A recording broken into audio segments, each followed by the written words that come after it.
da Palavra de Deus. É tempo de ouvir a palavra. Eu quero ocupar hoje esse púlpito para ministrar uma palavra que Deus tem queimado em meu coração. Nós não servimos a um Deus qualquer. Nós servimos a um Deus sobrenatural. E eu quero falar sobre isso, porque está fervendo em meu coração. Tenho ministrado à igreja em Barra Mansa sobre esse tema, muito interessante, muito importante, para nós entendermos algumas coisas. Porque nós vivemos, gente, em dias em que a rotina, a razão e a pressa do cotidiano tentam sufocar a nossa fé. Ouvimos falar de milagres, mas será que ainda os esperamos? Nós lemos sobre um Deus poderoso, mas será que ainda o buscamos com sede e reverência? Portanto, essa palavra é para um despertar. É uma convocação para todos os que acreditam que o céu ainda invade a terra, que o sobrenatural de Deus ainda se manifesta entre nós. Nós precisamos notar sinais de um Deus sobrenatural. Isso não é apenas um título bonito, é um grito da alma, de uma geração que deseja mais do que religião, quer presença, quer fogo, quer vento, quer vida. Então nós vamos caminhar nessa mensagem por histórias bíblicas onde o impossível se tornou possível, onde cadeias se romperam, mares se abriram, mortos voltaram à vida e corações feridos foram curados. É isso que eu vejo na Bíblia. É isso que nós podemos ver de um Deus sobrenatural. E a grande verdade é o mesmo Deus que operou no passado, opera hoje. O céu ainda fala, o Espírito ainda sopra e Jesus ainda chama. Então prepara o teu coração para que você conheça plenamente esse Deus que você serve, esse Deus do sobrenatural. Primeiro vamos falar de quando Deus queima tudo que é estéril. Quando Deus queima tudo que é estéril. Texto base, Gênesis 19, 24, 25.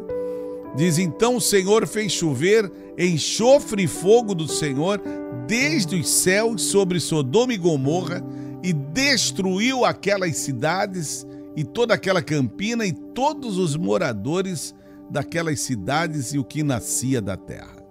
Senhor, lemos a Tua palavra, queremos compreendê-la melhor, queremos vivê-la melhor, queremos Te conhecer como Deus sobrenatural.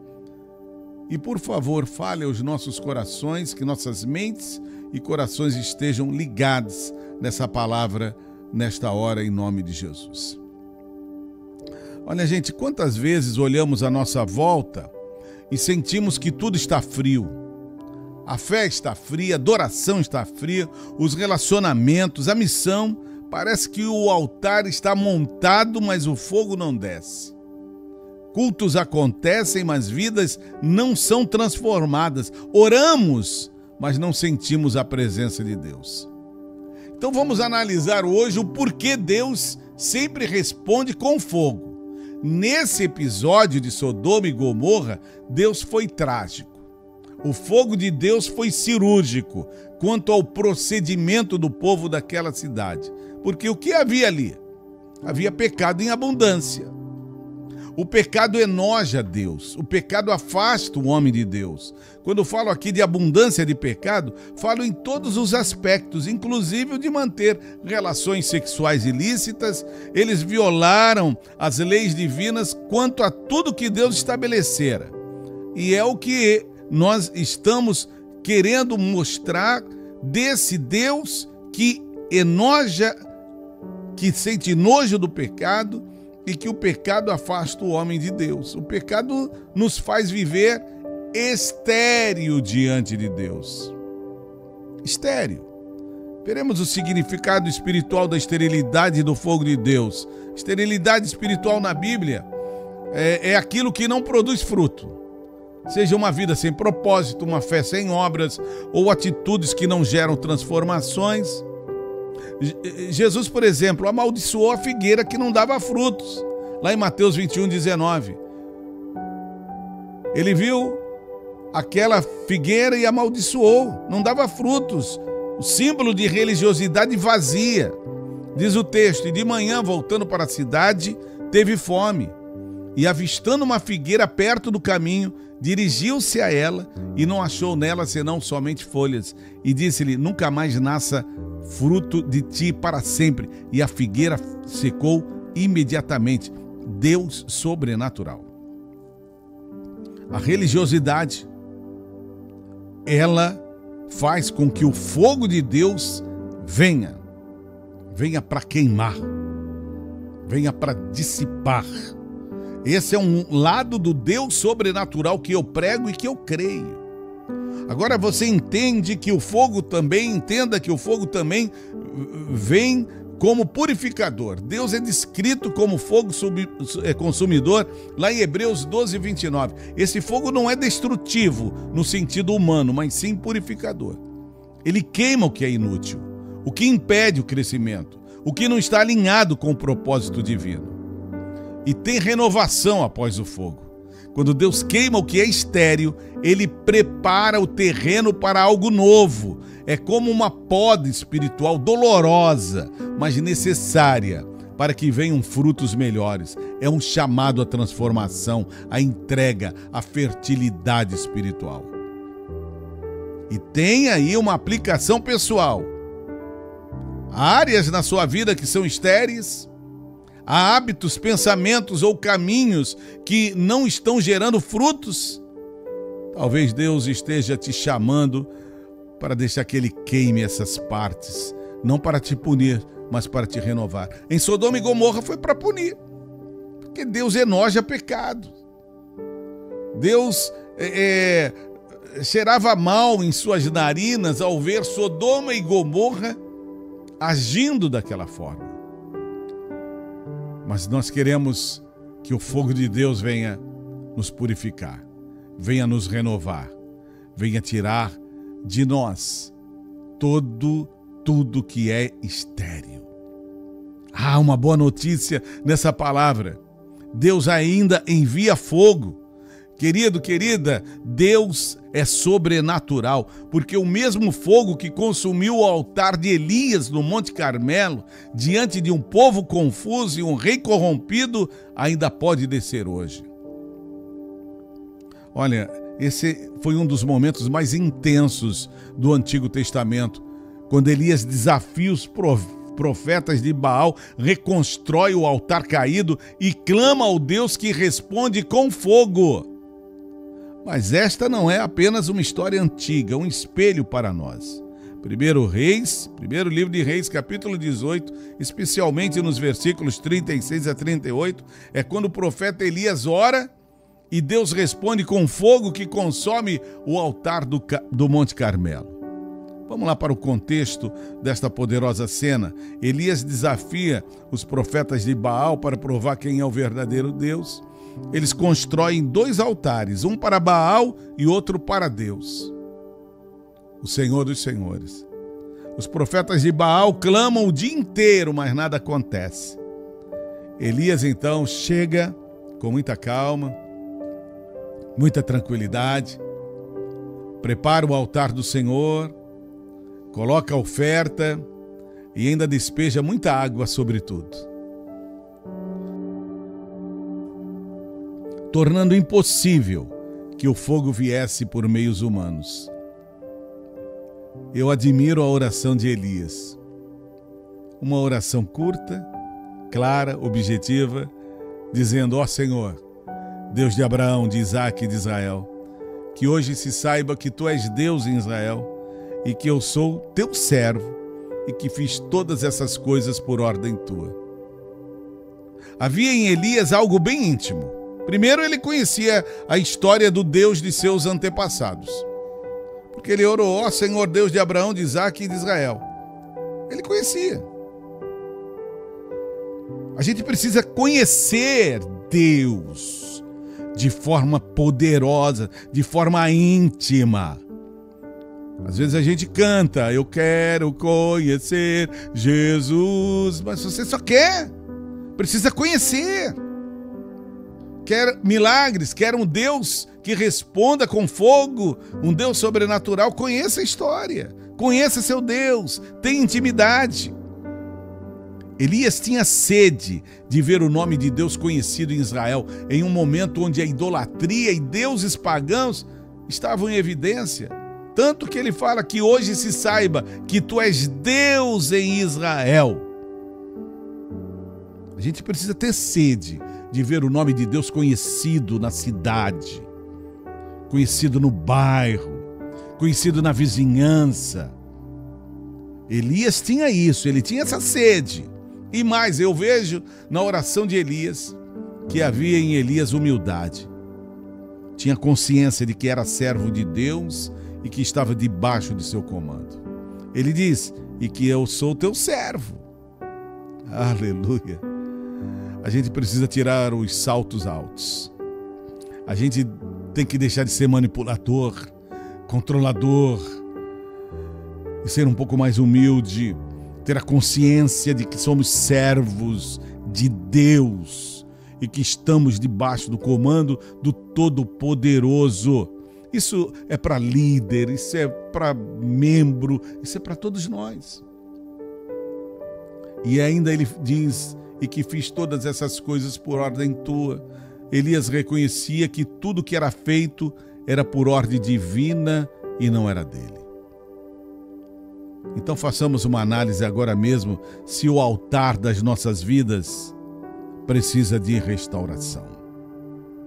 No versículo 38 diz, então caiu o fogo do Senhor e consumiu o holocausto, a lenha, as pedras e o pó, e ainda lambeu a água que estava na valeta que circundava o holocausto.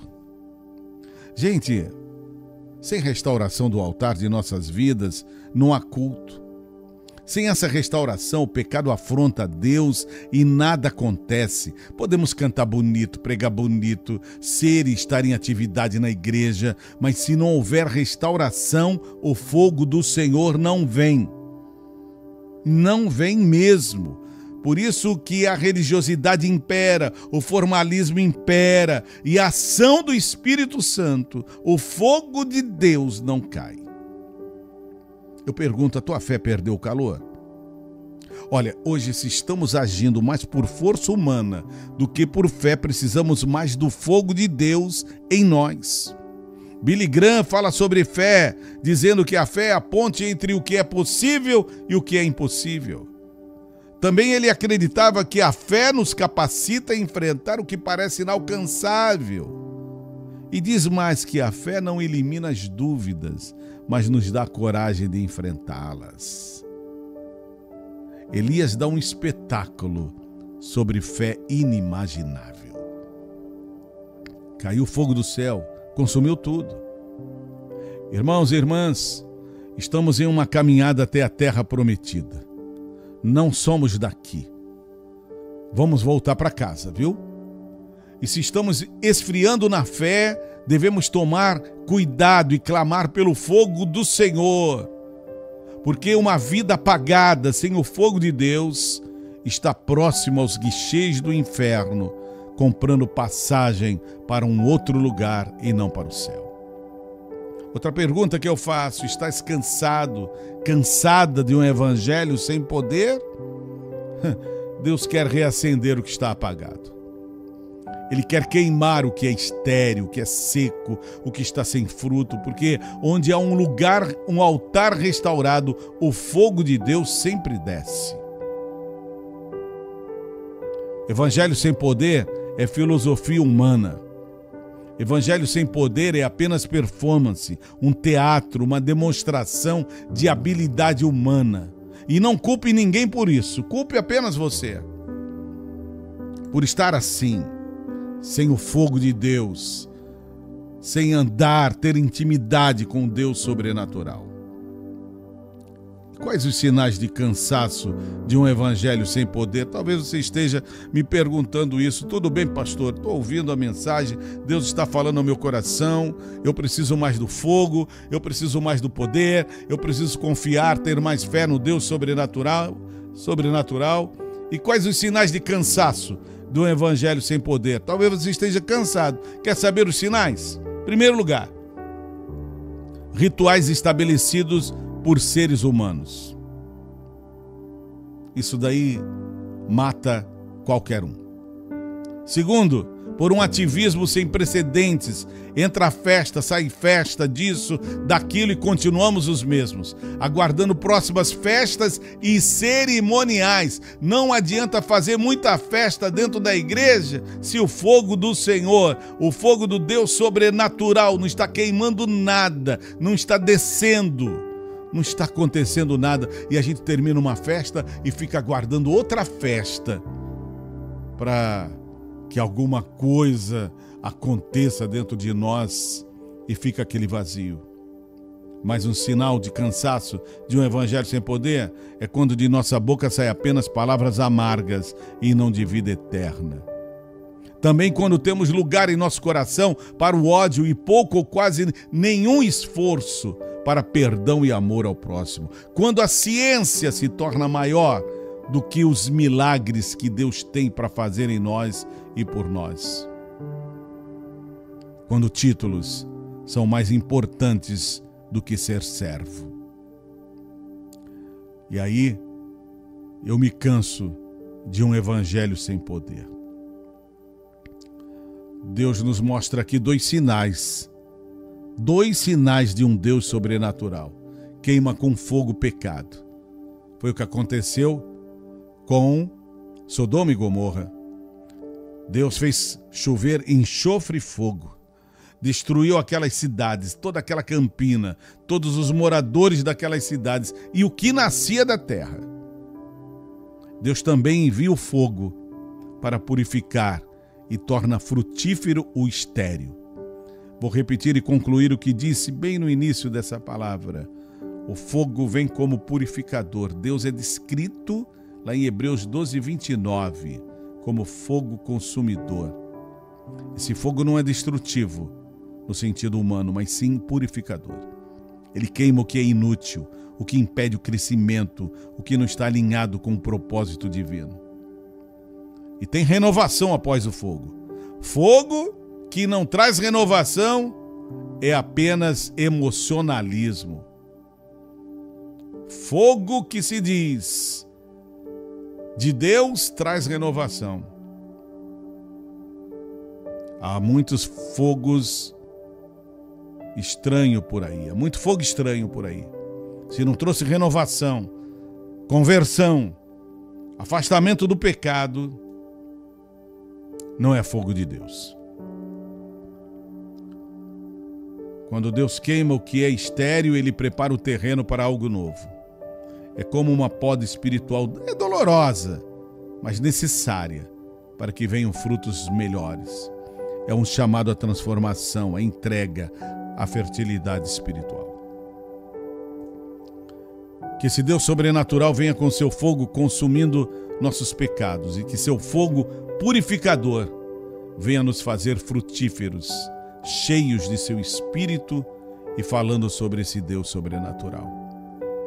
Quero agradecer a Deus por poder falar nesta oportunidade com você, amigo, amiga, que passe a clamar a esse Deus sobrenatural, a esse Deus que envia fogo consumidor para nos renovar, para nos fazer melhores.